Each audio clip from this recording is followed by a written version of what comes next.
Hi అండి, welcome back to my channel Maruti educational world. అందరికీ నమస్కారం అండి.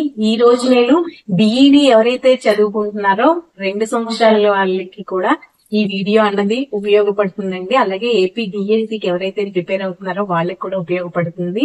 అయితే నేను ఈ రోజు చెప్తున్న సబ్జెక్ట్ ఏంటి అని అంటే చైల్డ్ డెవలప్మెంట్ అండి. చైల్డ్ డెవలప్మెంట్ సబ్జెక్ట్ లోని స్మృతి విస్మృతి గురించి చెప్తున్నాను. స్మృతి విస్మృతి అని అంటే మెమరీ ఫర్గెటింగ్.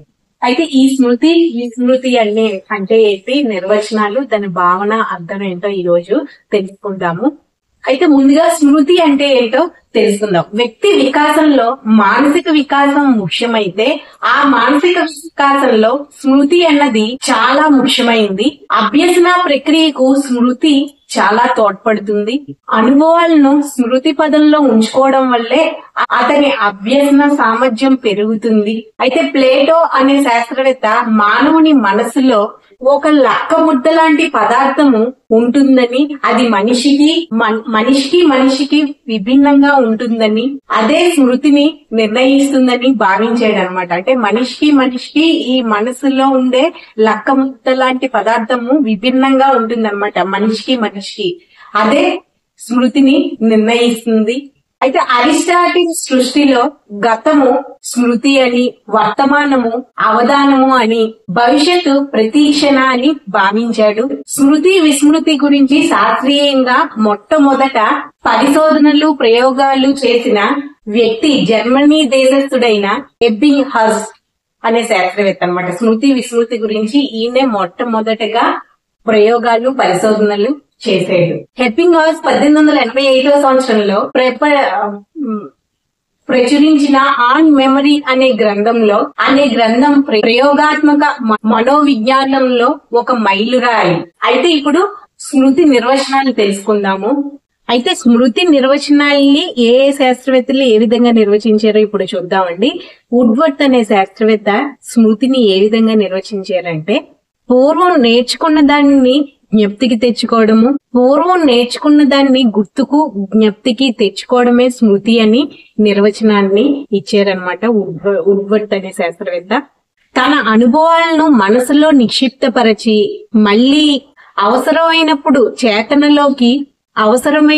చేతనలోకి తీసుకురాగలిగే శక్తే స్మృతి అని రైబర్న్ అనే శాస్త్రవేత్త నిర్వచించారు. గత అనుభవం ఎలా జరిగిందో అదే క్రమంలో తిరిగి గుర్తుకు తెచ్చుకోవడమే స్మృతి అని స్టౌట్ అనే శాస్త్రవేత్త నిర్వచించారు. ఇవి స్మృతికి గల నిర్వచనాలు.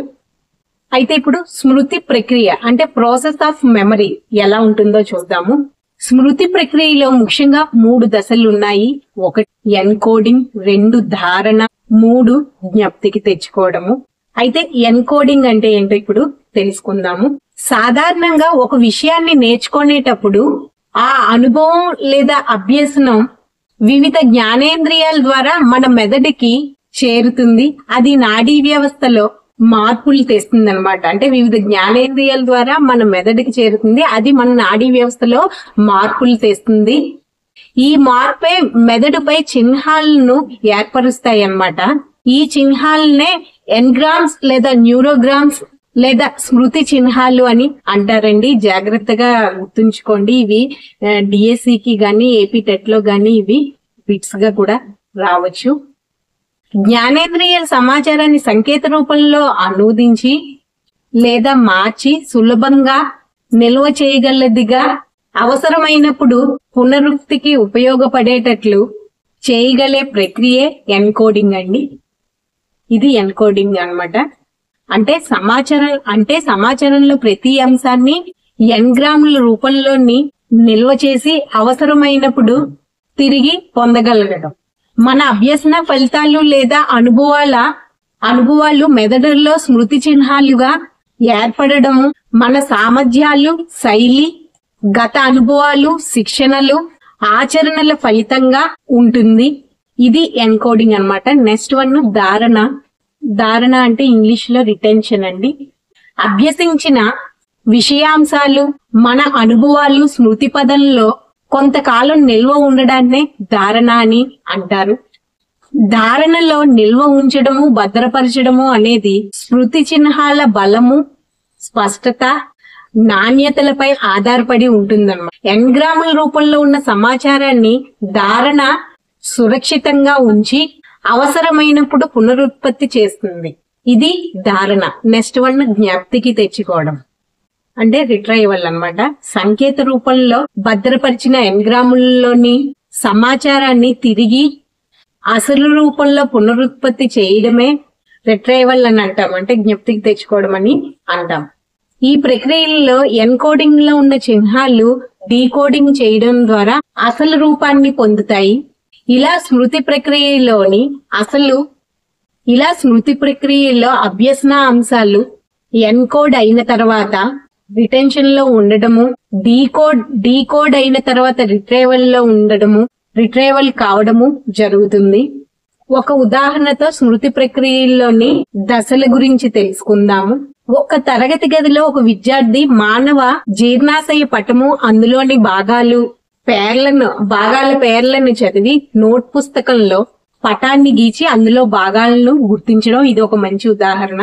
స్మృతి దశలో మొదటి ప్రక్రియలోని మానవ జీర్ణాశయం భాగాలు, పటాలు మొదటిగా మెదడులోకి చేరి సంకేత రూపంలో స్మృతి చిహ్నాలుగా ఏర్పడ్డాయి. స్మృతి చిహ్నాలు కొంతకాలము సంకేత రూపంలో నిల్వ ఉంటాయి. ఉపాధ్యాయుడు బొమ్మను గీసి చిత్రపటంలోని భాగాలు గుర్తించమని అన్నప్పుడు విద్యార్థి తనకు తాను ఇంత ముందు జరిగినవి, చదువుకున్నవి గుర్తుకు తెచ్చుకునే ప్రయత్నం అన్నది చేస్తాడు. ఈ ప్రయత్నంలో ఇంతకు ముందు జరిగిన సంకేత రూపంలో ఉన్న చిహ్నాలు పటంలోని భాగాలు అసలు రూపంలోకి తర్జుమా చేయబడతాయి. ఈ తర్జుమా రూపంలో ఎన్కోడింగ్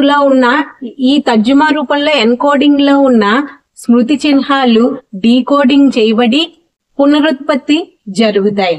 ఇది ఒక మంచి ఉదాహరణ అండి స్మృతికి. ఇదనమాట ఇవాళ క్లాసు. స్మృతి భావన, అర్థము, నిర్వచనాలు, స్మృతి ప్రక్రియ గురించి ఈ రోజు క్లాస్ చెప్పాను. ఈ వీడియో కానీ మీకు నచ్చితే ప్లీజ్ లైక్ చేయండి, మా ఛానల్ సబ్స్క్రైబ్ చేసుకోండి. ఈ టాపిక్ అన్నది ఏపీ డిఎస్సికి ఎవరైతే ప్రిపేర్ అవుతున్నారో అలాగే బిఈడి ఎవరైతే చదువుకుంటున్నారో వాళ్ళకి చాలా చాలా ఉపయోగకరంగా ఉంటుందండి. చైల్డ్ డెవలప్మెంట్ లోని ముఖ్యమైన టాపిక్ అన్నమాట. Okay, thank you.